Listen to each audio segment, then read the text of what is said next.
Hello, and welcome to Region 10's GT Virtual Summit. I'm Jessica Gitzinger, and today we're going to talk gifted. What's the difference between gifted and high achieving? I'm one of two GT consultants here at Region 10, and I'm so glad that you could join me today. So what does gifted really mean? Generally speaking, it's understood that gifted is the top 3 to 5% on ability test scores. It is not based on MAP test scores, STAR test scores, or grades in a class. Giftedness is more about the way someone thinks and learns, the way they perceive the world. It's more about how they're affected emotionally and socially by the input that they receive into their brain. It is not about getting straight A's. It is not about school being really easy. I love this definition from the Columbus Group. It's a think tank, and it's an old one. It's an oldie but a goodie. It's over 30 years old. But it states that giftedness is asynchronous development in which advanced cognitive abilities and heightened intensity combine to create inner experiences and awareness that are qualitatively different from the norm. This asynchrony increases with higher intellectual capacity. The uniqueness of the gifted renders them particularly vulnerable and requires modifications in parenting, teaching, and counseling in order for them to develop optimally. You'll notice the definition said nothing about straight A's. It said nothing about taking the hardest classes. It's about when a person is gifted, it's about how they interact with the rest of the world 24 hours a day, 7 days a week. You'll notice one of the things it mentions is asynchronous development. That's uneven development. That means my favorite definition is being many ages at once. A student could be 12 years old chronologically speaking, but performing intellectually at a 15-year-old level, while socially maybe more performing at like a 10-year-old level. And so they're 12, 15, and 10 all at the same time. And so that asynchronous development is a key defining characteristic of gifted students. I also like that it points out that they are vulnerable and require modifications, not just in what we're doing in the classroom, but at home and through a counselor at school as well. So something to think about. Having a child identified as gifted is no better or worse. It is really the identification purpose is to get them services that they need. There's no point in labeling any of our students anything if it doesn't result in them getting the services that they need. Parents sometimes are driven to try and get their students identified as gifted rather. They feel as though if they're not identified as gifted, then they're not going to get into Harvard one day. What parents rarely understand is that the gifted label there's not a place on college applications for that. It's generally speaking not on any records that the school will send in their college applications, and that students can opt in for all of the dual credit, AP, IB courses that they want, whether they're labeled gifted or not. And so it really isn't going to help them get into Harvard. So I love this. This came from Dr. Bertie Kengor. It's a classic. It's a T-chart, and it compares high achieving students to gifted students. And you'll notice if you look down the high achieving column, remembers the answers, interested in class, generates advanced ideas, works hard to achieve, learns with ease, grasps the meaning, is receptive, gets A's. All of those are like every teacher's dream. High achieving students are every teacher's dream. That makes our class run smoothly. It makes us get to go to the next thing quicker because these students are all in. They enjoy school. They know how to school. They figured out studying, time management, organization of their materials. They get satisfaction from doing well in school. If you look at the gifted column, though, sometimes some of these characteristics are things that teachers might find to be a thorn in their side. Instead of just remembering the answers, they're going to ask uncomfortable questions of the teacher that he or she did not plan in the lesson planning process. Instead of being attentive all the time and enthusiastically learning, they are selectively mentally engaged. I call my gifted students selective consumers. They pick and choose what they think is important for them to pay attention to and be excited about.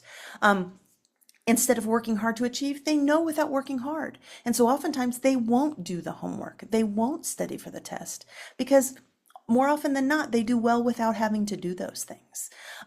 Instead of being receptive and open to criticism or critique, they are often intense and will take any criticism or critique of their work very negatively. And instead of getting straight A's, they might not be motivated by grades at all. And that's why a lot of our students that are gifted aren't getting those straight A's that often people expect of them. And so I always print a copy of this and have it at my desk when I get phone calls or emails from parents who are concerned, Jose has gotten straight A's for the last 5 years. Why is he not in the gifted program? Or Susie has mastered STAR for the last 3 years. Why is she not in the gifted program? And so I'll often ask parents, like, tell me all about Jose, tell me all about Susie.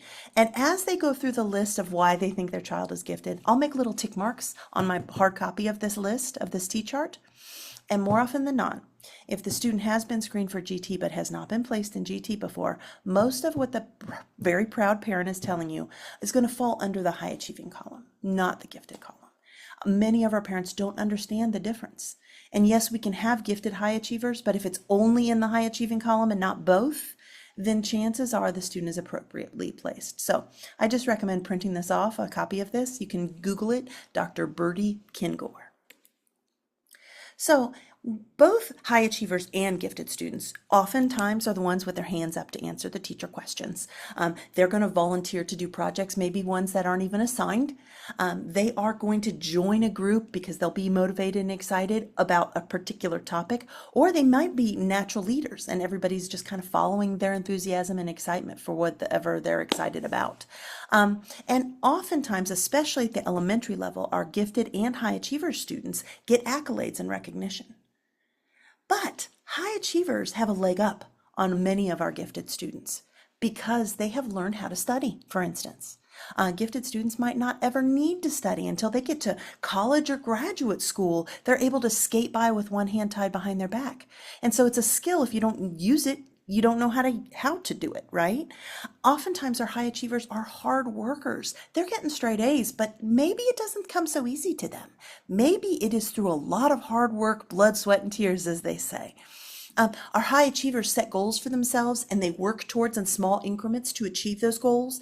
And if they get knocked down, they persist. They are able to stand up, dust their shoulders off, and jump right back in. Whereas gifted students may have more of a fixed mindset. And when they struggle with something, since they are used to struggling, they might decide to quit rather than learn from mistakes and keep going. And so our high achievers are often much more persistent with a struggle. Our high achievers are often great with organizational and time management skills, and they're usually pretty confident and self-assured in their work. They take pride in doing well. They get straight A's in the honor roll. They're very proud of that. Gifted students oftentimes are very perfectionist, and it's never going to be good enough. So they don't often get to revel in their success because they're always trying to be the better than that. They always think they could have done better. And so actually for mental health, high achievers are usually happier than gifted students. So some things to look for in a gifted child, especially young ones: hitting developmental milestones early. A lot of times our gifted students will be reading or using regrouping with adding and subtracting, multiplying and dividing before they head into school. Okay, and so hitting some milestones early. Gifted students often will play games or watch television shows or read books that are intended for older students. And so there's always that catch-22 because they are motivated and excited to have a challenge, an intellectual challenge or struggle, but some of those things might not be age appropriate for them. Developmentally appropriate for them, but they're able to read it or watch it and understand it or play the game. Unusual alertness, even in infancy. We find that research shows that a lot of gifted students don't sleep very much. They don't require as much sleep as others because they're always on and they're always soaking things in and always looking for more information to kind of absorb in that sponge kind of thing. A lot of our gifted students have excellent memory, large vocabulary, and they notice things that others do not notice. And so those are things you can look for in the classroom or at home as well. Gifted students can have an extremely long attention span. They can get into the zone, into the flow. And if it's something they're interested in, enthusiastic, or excited about, the bell can ring. It became time to line up for PE or go home, go on the school bus, time to go to the next class. And they do not want to stop what they're doing. So they are extremely hyper focused if it's something that they're excited about. Also, gifted students tend to ask questions, like a bazillion of them, all the time asking questions, which is, a trait a lot of students have, but gifted kids can kill you with it. I've seen teachers who will give a student 3 tokens and tell the student, you get a question per token. And every time you ask a question, I take a token. And when you're out of tokens, you're out of questions. And you think, gosh, they're kind of stifling their curiosity, but you can imagine how they must be at their wits' end if that's what they're resorting to, because this kiddo keeps getting us off topic and making a mini lesson take a half hour because he's just, got so much to ask and so many things to wonder about. Gifted students often struggle with a lot of different things that might be intellectual, but often are social or emotional. They can struggle with perfectionism. Not all gifted kids are perfectionists, and not all perfectionists are gifted kids, but the two things do go hand in hand. About 25% of our gifted students are perfectionists. And that means more than just striving for excellence. That means an inability to accept anything but being the very best. And it can be bad for them health-wise. It can lead to things like physical ailments, headaches, stomach aches. It can lead to depression, eating disorders, anxiety. And so that perfectionism it can really wreak havoc. If you check out American Psychological Association, they will tell you that it is detrimental to students' health. Underachievement. Many of our gifted students, we know from their COGAD or IQ score that their ability is up here, it's high, but their performance, either in STAR or in classroom grades, is much lower than we would expect based on knowing what their ability is. And so that is underachievement, where there's a discrepancy between what we know they can do and what they're actually doing. And underachievement is so frustrating as a teacher. It can be one of the most frustrating things. But it is a learned behavior. And so the good news is if it's learned, it can be unlearned.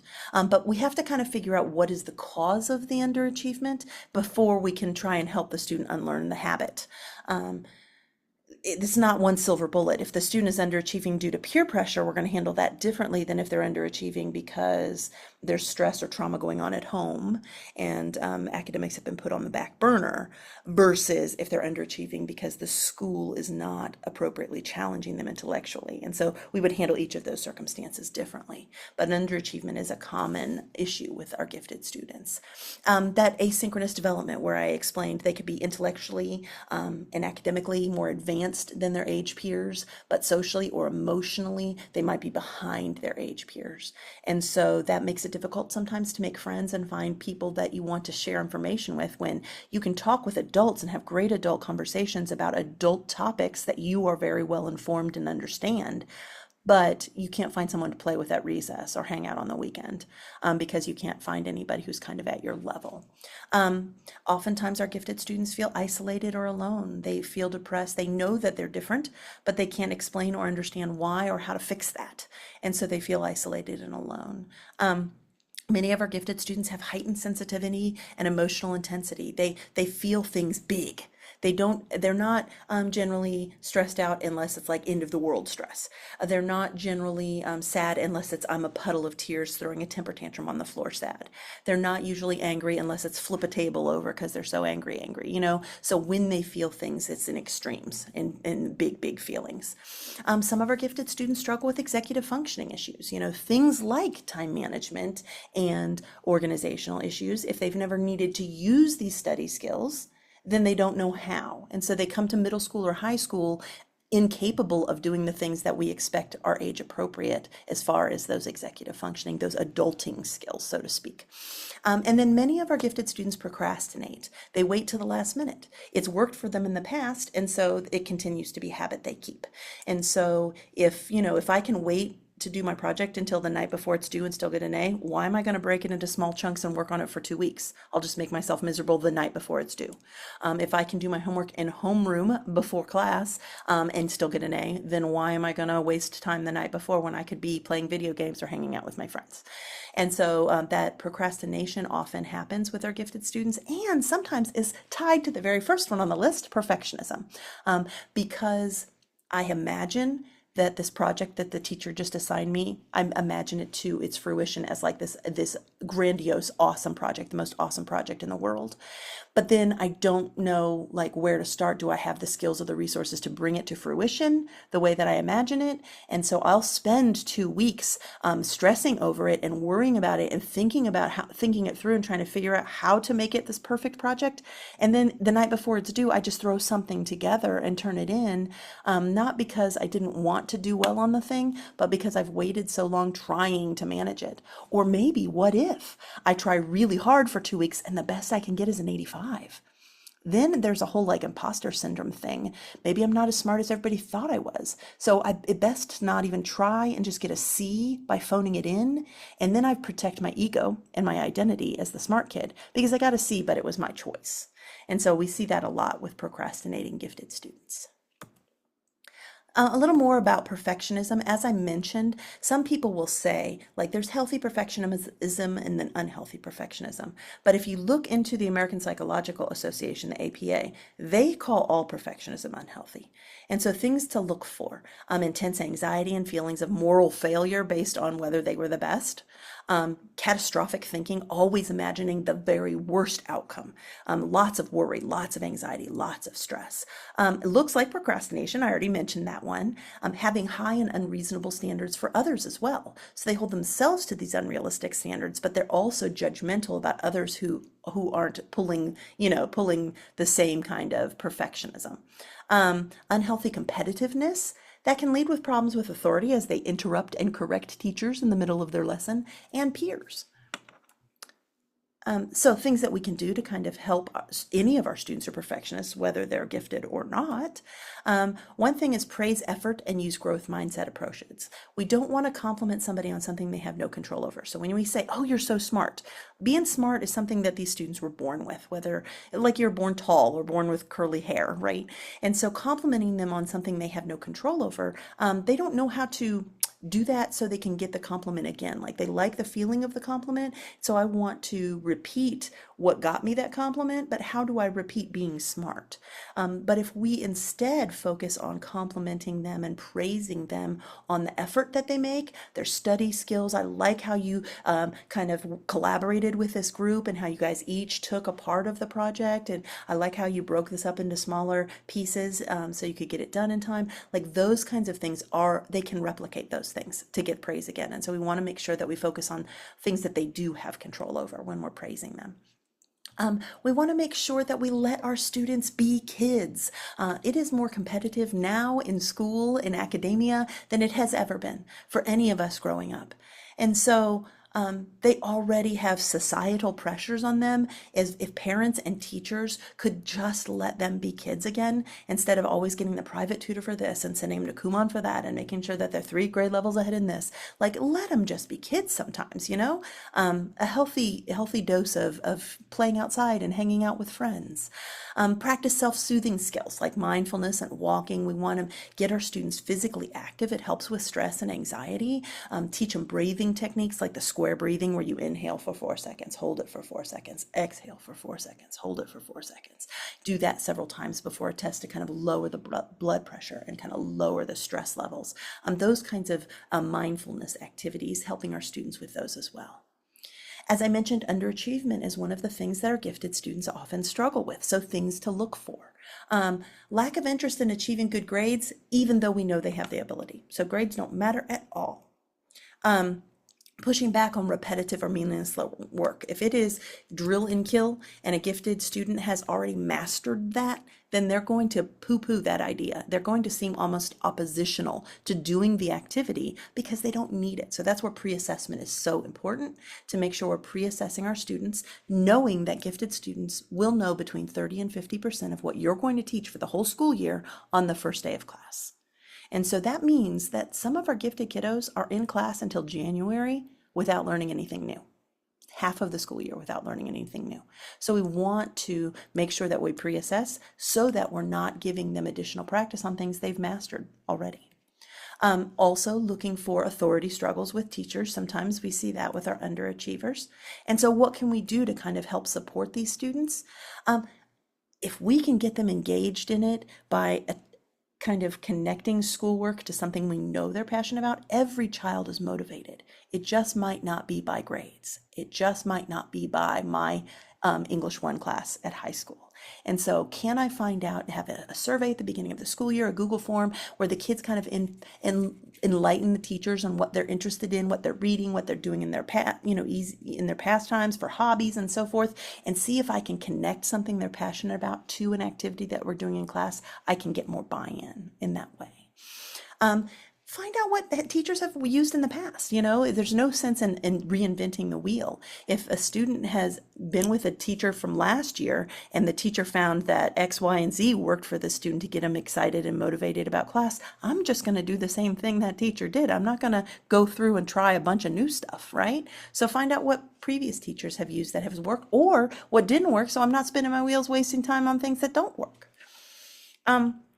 And then I really think it's important that we get beyond it's the parents' fault for not helping, enforce how important schoolwork is at home, or it's the teacher's fault for not actively challenging the student, right?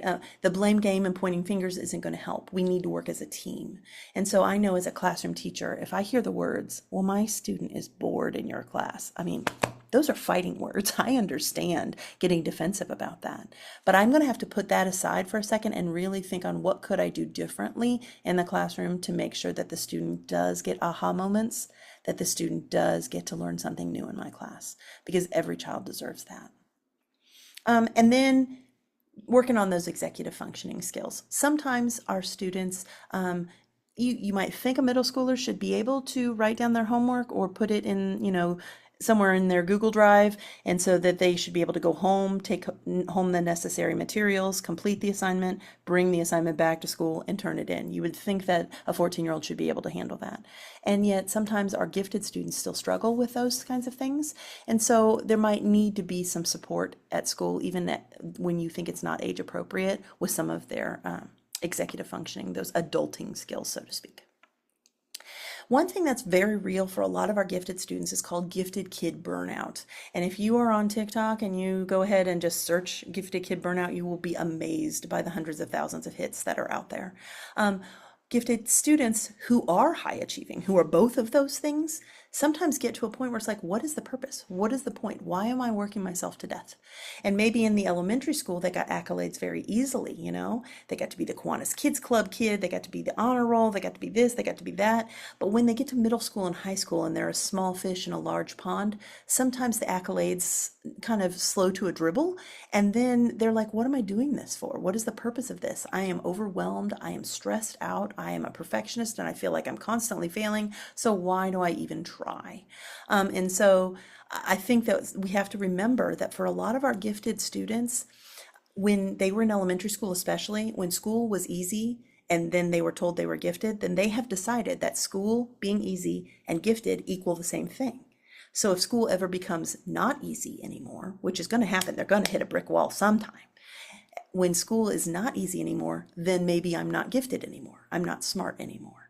And so sometimes they're not being the best in class anymore. And that identity that they've had goes away, and then they don't know who they are anymore. And so the pressure to excel is really real for many of our students, gifted or not, and the gifted burnout is real. So I encourage you to check out more on that. And then with gifted, like we're talking about the stress of just being a kid these days and how hyper competitive the world is, then you add overexcitabilities. If you've taken your 30 hours of GT foundations, that day one in Nature Needs, we talk about overexcitabilities. That can make life much more intense for our gifted students. We've talked about asynchronous development. We've talked about how some of our students are under challenged. They're just not receiving an appropriate academic challenge at school. And then perfectionism, how that can be stressful. Some of our students have too much free time or not enough free time. They're either left to their own devices, and so they get up to naughtiness and get off of school, or the other way around, they are triple booked after school every day with extracurriculars and rehearsals and practice and coaching and so forth. And so they run out of, juice. They have no juice to give to just being a kid. Lack of intellectual peer interaction. Our gifted students are supposed to be grouped together. The state of Texas says that there should be at least 4 gifted students together in a class, if there are 4 at a grade level.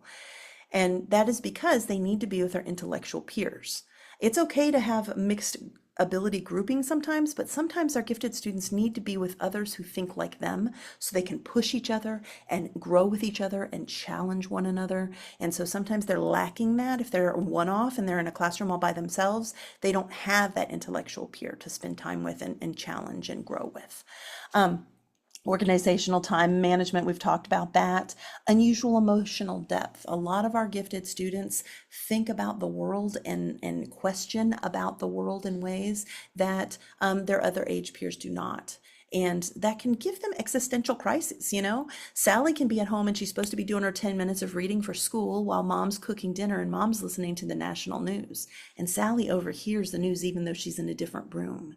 And she hears them talking about the war in Ukraine and how there are all of these homeless orphan children in Ukraine. And now Sally can't sleep at night because she's so worried about these homeless orphans. And the next day she comes to school and all the second graders are playing at recess and they're acting like there's nothing wrong. And she's like, are you guys insane? Why are you guys not stressed out? Do you not know about the homeless orphans in Ukraine?